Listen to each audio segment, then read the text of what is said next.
আসসালামু আলাইকুম। এসএসসি এবং এইচএসসি প্রিয় শিক্ষার্থীবৃন্দ, আশা করছি ভালো আছো। ইনশাআল্লাহ আমাদের এই চ্যানেল থেকেই তোমাদের সকল পড়াশোনা করানো হবে ইনশাআল্লাহ।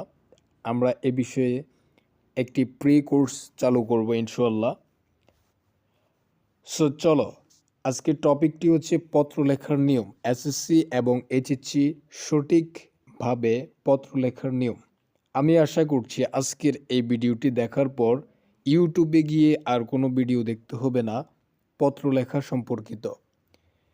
তোমাদের এটি যেমন এইচএসসি এসএসসির জন্য গুরুত্বপূর্ণ, প্লাস তোমাদের কর্মজীবনেও খুবই গুরুত্বপূর্ণ। আর তাছাড়া তোমরা যখন পরীক্ষা দিবে, বিভিন্ন ধরনের চাকরি পরীক্ষা, তখনও তোমাদের পত্র থেকে প্রায়শত প্রশ্ন আসবে। সো পত্র লিখন অধ্যায় থেকে অনেক বেশি প্রশ্ন এসে থাকে, তোমরা জানো। এখন তোমাদের পত্র লেখার সঠিক নিয়মটা কি? তো চলুন ব্যক্তিগত, প্রাতিষ্ঠানিক এবং বিভিন্ন প্রকার পত্র লেখার বিস্তারিত নিয়ম সম্পর্কে বিস্তারিত জেনে নেওয়া যাক। পত্র বা চিঠি কাকে বলে? প্রথমে তোমাকে এটা বুঝতে হবে যে পত্র বা চিঠি কাকে বলে। এখানে দেখো, পত্র বা চিঠি হলো একজন ব্যক্তির পক্ষ থেকে অন্য ব্যক্তির উদ্দেশ্যে লিখিত বার্তা। লেখক চিঠির মাধ্যমে তার ভাব, অনুভূতি, তথ্য, বার্তা ইত্যাদি সরাসরি প্রাপকের কাছে পৌঁছে দিতে পারেন। যোগাযোগের অন্যতম প্রাচীনতম মাধ্যম হিসেবে পত্র আজও অনেক গুরুত্বপূর্ণ। সো চলো পত্রের প্রকারভেদগুলো আমরা একটু জেনে নিই। পত্র মূলত 4 প্রকার: ব্যক্তিগত পত্র, অফিসিয়াল পত্র, এরপরে ব্যবসায়িক পত্র এবং আবেদনপত্র। খুবই গুরুত্বপূর্ণ। তোমাদের বিশেষত পরীক্ষায় আবেদনপত্র এবং ব্যক্তিগত পত্র এসে থাকে। তাছাড়া অফিসিয়াল পত্র এসে থাকে প্রায় সময় এবং ব্যবসায়িক পত্র এসে থাকে। সো তোমরা সবগুলো দেখে নেওয়াটাই সবচেয়ে বেটার হবে। সো আমরা ব্যক্তিগত পত্রটা নিয়ে একটু কথা বলি। ধরো তোমার বন্ধু, তোমার আত্মীয় অথবা তোমার পরিচিত কোনো ভাই ব্রাদার, তো ওনাকে তুমি তোমার মনের ভাবটি প্রকাশ করবে যেভাবে, একটা চিঠি বা পত্রের মাধ্যমে তুমি যখন ব্যক্তিগতভাবে তার খোঁজ খবর নেবে, আবেগ অনুভূতি প্রকাশ করবে, ওই মাধ্যমটাই হচ্ছে পত্র, ব্যক্তিগত পত্র। সো আশা করছি বুঝাইতে পেরেছি। এরপরে দেখো অফিসিয়াল পত্র। ধরো তুমি সরকারি বা বেসরকারি প্রতিষ্ঠানে কাজের জন্য লেখা চিঠি। অফিসিয়াল পত্র বা অফিসিয়াল চিঠি বিভিন্ন কারণে লেখা হয়ে থাকে, ঠিক আছে? যখন তুমি চাকরির জন্য আবেদন করবে, তখন ওইটা অফিসিয়ালভাবে তুমি আবেদন করতে হচ্ছে। এরপরে কোনো অভিযোগ করতে চাইলে কোনো কর্মচারীর বিরুদ্ধে, সেক্ষেত্রে তুমি ওই প্রতিষ্ঠানের অফিসিয়ালভাবে পত্র লিখে পাঠাবে। এরপরে দেখো ব্যবসায়িক পত্র রয়েছে। ব্যবসায়িক পত্রটা হচ্ছে ব্যবসা বাণিজ্যের বিভিন্ন লেনদেনের জন্য লেখা চিঠি, এটা হচ্ছে ব্যবসায়িক পত্র। এরপরে আবেদনপত্র রয়েছে। যে কোনো বিষয়ে দরখাস্ত জানিয়েও আবেদনপত্র লেখা হয়ে থাকে। যেমন স্কুল কলেজের প্রধান শিক্ষকের নিকট যে কোনো প্রয়োজনে দরখাস্ত জানিয়ে আবেদনপত্র লেখা হয়। এছাড়াও আরও অনেক প্রয়োজনেই নির্দিষ্ট ব্যক্তি বা প্রতিষ্ঠানের নিকট দরখাস্ত জানিয়ে আবেদনপত্র লেখা হয়ে থাকে। এখন পত্র লেখার নিয়মটা আমরা একটু বলি। পত্র লেখার সময় খুবই মার্জিতভাবে, সুন্দরভাবে, ভদ্র ভাষায় আমরা পত্রটি লিখতে হবে। দেখো ব্যক্তিগত পত্র লেখার একটি নমুনা তোমাদেরকে দেখায়। তোমরা এই নমুনাটি ভালো করে যদি বুঝতে পারো, তাহলে আমি আশা করছি পরবর্তীতে তোমরা নিজেরাই পত্র লিখতে পারবে। সো ব্যক্তিগত পত্রটা আমরা ধীরে ধীরে সবগুলো পত্র লেখার টাইপগুলো এবং ফরম্যাটগুলো তোমাদের সাথে শেয়ার করব। তাই ভিডিও প্রথম থেকে শেষ পর্যন্ত দেখার অনুরোধ রইল। সো চলো দেখো, প্রথমে ব্যক্তিগত পত্র লেখার জন্য তোমরা লিখবে তারিখ। এরপরে যেমন প্রিয় মাহবুব অথবা প্রিয় বন্ধু, যার কাছে লিখবে তার নামটা এখানে লিখবে। ওকে। এরপরে ভালোবাসা বা অভিনন্দন জানাবে, আশা করি ভালো আছো। আজ তোমাকে এই চিঠি লিখছি এই গরমে ছুটির কিভাবে কাটাবো তা জানাতে। তুমি জানো আমি ভ্রমণ খুব পছন্দ করি। তাই এই ছুটিতে আমি দেশের বিভিন্ন সুন্দর সুন্দর জায়গায় ঘুরতে বেরোবো। প্রথমে আমি কক্সবাজার যাব, সেখানে সমুদ্র সৈকতে ঘুরবো, সূর্যাস্ত দেখব এবং স্থানীয় খাবার খাবো। হয়তো একটা বিষয় তোমাকে পরীক্ষায় দিবে এসএসসি এবং এইচএসসির জন্য।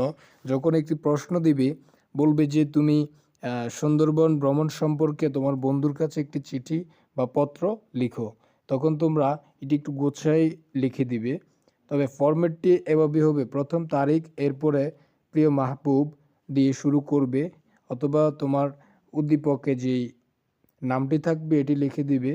এরপরে তোমরা সুন্দরভাবে ওই জিনিসটির বর্ণনা দিয়ে দিবে। শুভেচ্ছানন্দে তোমার নামটি দিয়ে দিবে ফারহান। এরপরে দেখো অফিসিয়াল পত্র লেখার নিয়ম।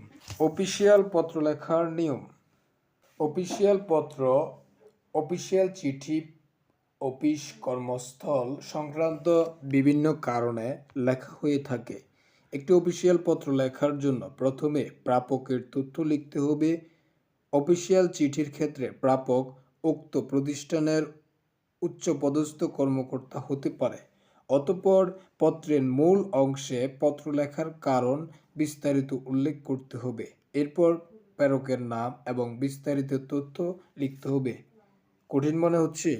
আশা করছি আমরা যখন ফরম্যাটটি তোমাকে বুঝাবো, যেমন অফিসিয়াল ফরম্যাটটি কিভাবে তোমরা পত্রটি লিখবে, তখন তোমার কাছে ডাউট ক্লিয়ার হয়ে যাবে। ডাউটটি তোমার কাছে ক্লিয়ার হয়ে যাবে। সো অফিসিয়াল পত্র লেখার একটি নমুনা আমরা দেখতে পাচ্ছি। ফার্স্ট অফ অল তোমাকে কি লিখতে হবে? তারিখ লিখতে হবে। ব্যক্তিগত পত্রের মতো তারিখ লিখতে হবে। এরপরে যেখানে পাঠাবে, যেমন মানব সম্পদ বিভাগের কাছে আমরা অফিসিয়াল পত্রটি পাঠাচ্ছি কোর্সটিকা কোম্পানি লিমিটেড। এই কোর্সটিকা কোম্পানি লিমিটেডে আমরা একটি অফিসিয়াল পত্র লিখছি, ঢাকা, বাংলাদেশ। বিষয়: বেতন বৃদ্ধির জন্য আবেদন। বিষয় কি দেওয়া হয়েছে? বেতন বৃদ্ধির জন্য আবেদন। তোমার পরীক্ষার প্রশ্নে যখন এসএসসি অথবা এইচএসসি পরীক্ষার প্রশ্নে তোমার বলবে যে বেতন বৃদ্ধির জন্য আবেদন জানিয়ে তুমি কোর্সটিকা কোম্পানির লিমিটেডের কাছে একটি পত্র লেখো। সো পত্রটি এভাবে হবে: প্রথমে তারিখ, তারপরে ঠিকানা, তারপরে বিষয়, এর পরবর্তীতে মাননীয় মহাশয়। এভাবে তোমরা সম্ভাষণ জানিয়ে খুব সুন্দরভাবে আমি সাপোজ ফারহান ইশরাক গত 5 বছর ধরে কোস্টিকা কোম্পানিতে হিসাবরক্ষক হিসেবে কর্মরত আছি। আমি আমার কাজের প্রতি দায়িত্বশীল এবং নিবেদিত প্রাণ। এই 5 বছর ধরে আমি কোম্পানির উন্নয়নে নিয়মিত অবদান রেখে আসছি। এই 5 বছর ধরে আমি আমার কর্মদক্ষতা বৃদ্ধির জন্য নিয়মিত প্রশিক্ষণ গ্রহণ করেছি এবং নতুন নতুন দক্ষতা অর্জন করেছি। আমি আমার কাজের ক্ষেত্রে সর্বদা উদ্যমী এবং অনুপ্রাণিত। আমার কাজের প্রতি আমার আন্তরিকতা এবং নিষ্ঠার কারণে আমি আমার সহগামীদের কাছেও সমাদৃত। আমার বেতন বৃদ্ধির বিষয়ে বিবেচনা করার জন্য আপনাকে অনুরোধ করছি। ধন্যবাদ, ফারহান ইশরাক। লিখেছেন যে উনি জানাবে, নাম হচ্ছে ওনার ফারহান ইশরাক। সো যদি উদ্দীপকে কোনো নাম দেওয়া না থাকে, সেক্ষেত্রে তোমাদের নামটি বসিয়ে দিবে এখানে ফারহান ইশরাক। এরপরে রয়েছে তোমাদের ব্যক্তিগত পত্র লেখার নিয়ম। দুঃখিত, এরপরে রয়েছে তোমাদের ব্যবসায়িক পত্র লেখার নিয়ম। ব্যবসায়িক পত্র সাধারণত বিভিন্ন প্রকার ব্যবসায়িক চুক্তি করার জন্য লেখা হয়ে থাকে। এছাড়া ব্যবসা সংক্রান্ত বিভিন্ন কারণে পত্র লেখা হয়ে থাকে। ব্যবসায়ের পার্টনার, অন্য ব্যবসার মালিক কিংবা গ্রাহক কর্তৃক ব্যবসায় মালিককে পত্র লেখা হলে সেটিকে একটি ব্যবসায়িক পত্র বলা হয়। এই পত্র লেখার একটি নমুনা নিচে দেওয়া হলো। এটাও তোমাদের কাছে সহজ মনে হবে। প্রথমে আগেরগুলোর মতনে প্রথমে লিখবে বরাবর, দরখাস্তের মতো লিখবে বরাবর। এরপরে মোহাম্মদ লাবিব হোসেন, একজন ব্যক্তির নাম দেওয়া হয়েছে, W3 classroom company limited, Motijheel, Dhaka. বিষয়: ব্যবসায়িক চুক্তির সংক্রান্ত পত্র। যখন তোমাদের উদ্দীপকে তোমাদের বিষয়টা দেওয়া থাকবে বা প্রশ্নে তোমাদের বিষয়টা দেওয়া থাকবে কোন বিষয়ে তোমরা পত্রটি লিখবে, তখনই তুমি বুঝে যাবে যে কোন বিষয়ে তোমাকে লিখতে হবে। এরপরে দেখো মাননীয় লাবিব হোসেন, আশা করি ভালো আছেন। সম্ভাষণা জানানো হয়েছে এখানে। আমি মোহাম্মদ ফারহান ইশরাক, জাগো আইটি লিমিটেড এ ব্যবস্থাপক। আমরা জাগো আইটি লিমিটেড এ সার্চ ইঞ্জিন অপটিমাইজেশন সার্ভিস দিয়ে থাকি।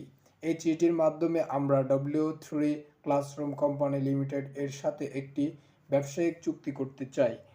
এরপরে তোমরা এটা একটু গুছিয়ে লিখে দিবে যে কোন বিষয়ে কিভাবে তোমরা কি করতে চাচ্ছ। এ বিষয়ে আপনার আলোচনার জন্য আমরা অধীর আগ্রহে অপেক্ষা করছি। ধন্যবাদ। তোমার নামটি দিয়ে দিবে, অথবা উদ্দীপকে তোমার কোনো নাম দেওয়া থাকলে ওই নিক নামটি তোমরা এখানে দিয়ে দিবে। Mohammad Farhan Ishraq, Jago IT limited, Uttara, Dhaka. এখন আসি, আশা করছি তোমরা ব্যবসায়িক পত্র লেখার নিয়মটা বুঝতে পেরেছ। এরপরে আমরা আবেদনপত্র লেখার নিয়ম নিয়ে একটু আলোচনা করব। খুবই সহজ, তোমরা একটু বুঝতে পারলে খুবই সহজ লাগবে। আর যদি না বোঝো সেক্ষেত্রে ভিডিওটি প্রথম থেকে শেষ পর্যন্ত আবার দেখার অনুরোধ রইল, তাহলে তোমাদের ডাউটগুলো ক্লিয়ার হয়ে যাবে। এখন দেখো, যে কোনো বিষয়ে দরখাস্ত নিয়ে নির্দিষ্ট ব্যক্তি বা প্রতিষ্ঠানের নিকট পত্র লিখতে সেটিকে আবেদনপত্র বা দরখাস্ত বলা হয়। বিভিন্ন কারণে একটি বা একাধিক বিষয়ের উপর দরখাস্ত বা আবেদনপত্র লেখা হয়ে থাকে। পাসপোর্ট আবেদন বাতিল করার জন্য অনেক সময় আবেদনপত্র লিখতে হয়। একটি আবেদনপত্র লেখার জন্য প্রথমে তারিখ লিখতে হবে, এরপর বা বরাবর লিখতে হবে, এরপর প্রাপকের নাম, প্রতিষ্ঠানের নাম এবং ঠিকানা লিখতে হবে, এরপর আবেদনপত্রের বিষয় লিখতে হবে এবং পত্রের মূল বিষয় লেখা হবে। কি কঠিন লাগছে? অবশ্যই কঠিন লাগবে না যখন তুমি একটি নমুনা বুঝতে পারবে। সো আমরা একটি নমুনা নিয়ে আলোচনা করছি কিভাবে তোমরা আবেদনপত্রটি লিখবে। দেখো, সাপোজ তুমি কলেজে বা স্কুলে, যেমন তুমি একজন শিক্ষকের কাছে তোমার অসুস্থতা জানিয়ে ছুটির জন্য আবেদন লিখবে। সো প্রথমে তোমাকে লিখতে হবে তারিখ, প্রথমে উপরে লিখবে তারিখ, ঠিক আছে? এখানে তারিখ দেওয়া হয় নাই, প্রথমে তারিখ, তারপরে লিখবে বরাবর, এরপরে প্রধান শিক্ষক, রংপুর সরকারি উচ্চ বিদ্যালয়। এটি তোমাদের উদ্দীপকে দেওয়া থাকলে ওইটা লিখে দিবে, যে স্কুলের নাম দেওয়া থাকবে।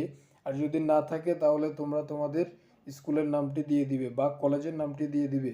এরপর রংপুর, বিষয় অসুস্থতার জন্য ছুটি চেয়ে আবেদন, জনাব। বিষয় তোমাদের উদ্দীপকেই থাকবে বা প্রশ্নেই থাকবে।